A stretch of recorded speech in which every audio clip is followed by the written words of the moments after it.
শুক্রবার সকাল থেকে আরামবাগে হঠাৎই বন্ধ সরকারি বাস পরিষেবা। অনলাইন টিকিট কেটেও গন্তব্যস্থলে পৌঁছাতে পারল না যাত্রীরা। ফলে চরম দুর্ভোগে নিত্যযাত্রী থেকে শুরু করে সাধারণ মানুষ। জানা গেছে শুক্রবার সকাল থেকে হঠাৎ করেই বন্ধ করে দেওয়া হয় দক্ষিণবঙ্গ রাষ্ট্রীয় পরিবহন সংস্থা এসবিএসটিসি বাস পরিষেবা। ভোরের দিকে দুটি বাস স্ট্যান্ড থেকে ছাড়া হলেও পরে আর বাস চালানো হয়নি। তবে কী কারণে বাস বন্ধ তা জানানো হয়নি যাত্রীদের। ফলে সকাল থেকে যাত্রীরা বাস স্ট্যান্ডে এসে হতাশ হয়ে অনেকে ফিরে যান, অনেকে আবার ঘন্টার পর ঘন্টা বসে বাসের অপেক্ষায়। যাত্রীদের অভিযোগ, কোনো কারণ ছাড়াই বা কোনো নোটিশ না দিয়ে এদিন বাস বন্ধ করে দেওয়া হয়েছে। অনলাইন টিকিট কেটেও বাস না পাওয়ায় চরম দুর্ভোগে পড়েছেন তারা। যদিও কী কারণে এদিন হঠাৎ বাস বন্ধ হলো তার কোনো নির্দিষ্ট কারণ জানা যায়নি সরকারি বাস কর্তৃপক্ষের কাছ থেকে। তাদের দাবি, গতকাল রাতে তাদের ফোন মারফত উপর মহল থেকে জানানো হয়েছিল বাস বন্ধ করে হুগলির বলাগড় পাঠানোর জন্য। সেই মতো কাজ করেছেন তারা, তবে তার কোনো লিখিত নির্দেশ আসেনি বলে দাবি কর্মীপক্ষের। জানা গেছে আরামবাগ দক্ষিণবঙ্গ রাষ্ট্রীয় পরিবহন সংস্থার বাস ডিপো থেকে প্রায় 30টির বেশি সরকারি দূরপাল্লার সমস্ত রুটের বাস চলাচল করে। হুগলির অন্যান্য জেলাগুলি থেকে একাধিক সরকারি বাস এই ডিপো থেকে ভায়া হয়ে যাতায়াত করে, যার ফলে কয়েক হাজার মানুষ প্রত্যেক দিনই রাজ্যের বিভিন্ন জেলায় এই সরকারি বাসে করেই পৌঁছে যায়। কলকাতা, বাঁকুড়া, পুরুলিয়া, মেদিনীপুর সহ রাজ্যের অন্যান্য জেলাগুলিতে। তবে হঠাৎই এদিন পরিষেবা বন্ধ থাকায় দুর্ভোগে পড়েন তারা। কোনো রাজনৈতিক দলের মিটিংয়ের জন্যই বাস বন্ধ করা হয়েছে বলেন গুঞ্জন ছড়িয়েছে মানুষের মধ্যে। আজকে এই মাত্র এসে জানলাম যে চলছে না। গতকাল পর্যন্ত আমি খবর নিয়েছি, কিন্তু তখন বলছিল কেউ কেউ যে না ঠিকই আছে, কোনো প্রবলেম নেই। তাই আমরা বেরিয়েছি জয়রামবাটি থেকে। এখন এই জাস্ট এসে শুনলাম যে গাড়ি চলবে না। আমাদের তো বিপদ হয়ে গেল। কি করবো জানি না, দেখতে হবে কি করা যায়। এই এক মুহূর্তে তো ডিসিশন নেওয়া যাবে না, ট্রাই করবো।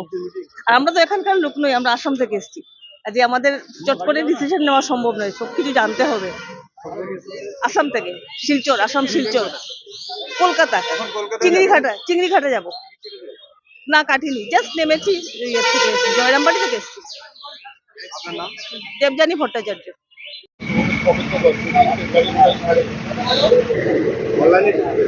হ্যাঁ, অনলাইনে তো টিকিট কাটা আছে। গতকালকে কেটেছিলাম, ঠিক টাইম মতো পৌঁছেছি। 9টার গাড়িতে টিকিট কাটা ছিল, ঠিক আছে। এখানে এসে শুনছি ধর্মঘট, এদের কোনো গাড়ি যাবে না।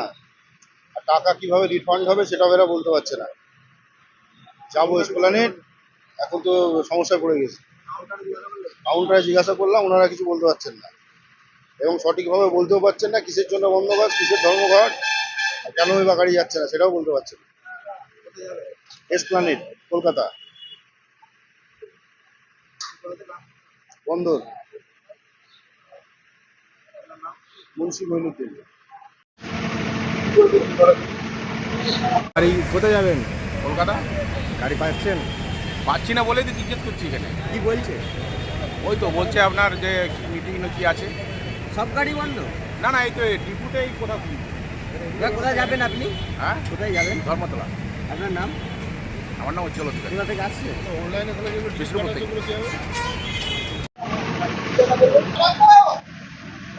যাবো। এই তো 9টায় বাস আছে, আমি জানি, কই দেখতে পাচ্ছি না। টিকিট কাউন্টারও বন্ধ। তাহলে পাবলিককে কোনো কিছু না বলে কোনো নোটিশ করেই আমি বিষ্ণুপুর তালডাঙ্গা থেকে আসছি।